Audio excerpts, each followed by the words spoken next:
विवेकानंद वैद्यक प्रतिष्ठान या सामाजिक संस्थेतर्फे बामणोली, जिल्हा सांगली या ठिकाणी विवेकानंद हॉस्पिटल हे मल्टी स्पेशालिटी हॉस्पिटल आहे. विवेकानंद हॉस्पिटल हे 100 बेडचं मल्टी स्पेशालिटी हॉस्पिटल असून इथे 6 OPD आहेत, डेंटलचं युनिट आहे, डोळ्याचा विभाग आहे, सोनोग्राफी, एक्सरे, पॅथॉलॉजी लॅब यांनी सुसज्ज अशी OPD सेक्शन आहे.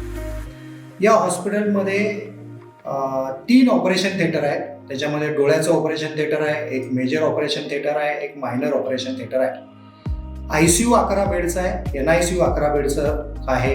त्याच्याबरोबर डायलिसिस युनिटी आहे, 6 मशीन्स आमच्याकडे डायलिसिसच्या आहेत. एकूण 100 बेडच्या या रुग्णालयामध्ये सध्या 150हून अधिक डॉक्टर्स, नर्सेस व इतर पॅरामेडिकल स्टाफ कार्यरत आहे.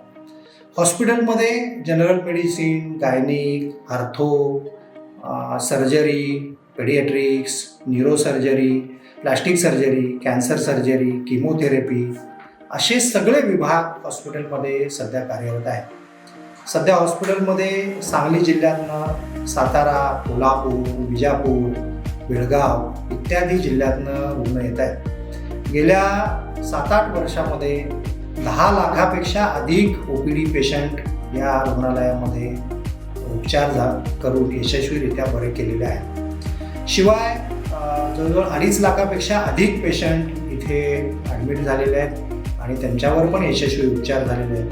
50,000हून अधिक मोठ्या शस्त्रक्रिया इथे पार पडलेल्या आहेत. 5,000हून अधिक बाळांचा जन्म या रुग्णालयात झालेला आहे. कोरोना काळात जवळजवळ 1,500पेक्षा अधिक रुग्ण या हॉस्पिटलमध्ये यशस्वीरित्या इथे उपचार केलेले आहेत त्यांच्यावर आणि 15,000पेक्षा जास्त कोविड पॉझिटिव्ह पेशंटमध्ये वर बाह्य रुग्ण विभागांमध्ये मोफत उपचार या रुग्णालयाने केलेले आहेत.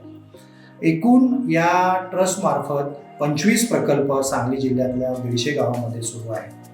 मी सर्वांना विनंती करतो की या रुग्णालयातल्या सेवेचा आणि या रुग्णालयात असलेल्या सर्व शासकीय योजना, उदाहरणार्थ आयुष्मान भारत, महात्मा ज्योतिराव फुले जनआरोग्य योजना, राज्य कामगार विमा योजना म्हणजे ESIC, महाराष्ट्र पोलीस कुटुंब कल्याण योजना, कर्नाटक शासनाची आरोग्य योजना, CGHS, ECHS इत्यादी सगळ्या योजना या रुग्णालयात आहेत. या सगळ्या योजनांचा गरजू रुग्णांनी जरूर लाभ घ्यावा अशी विनंती.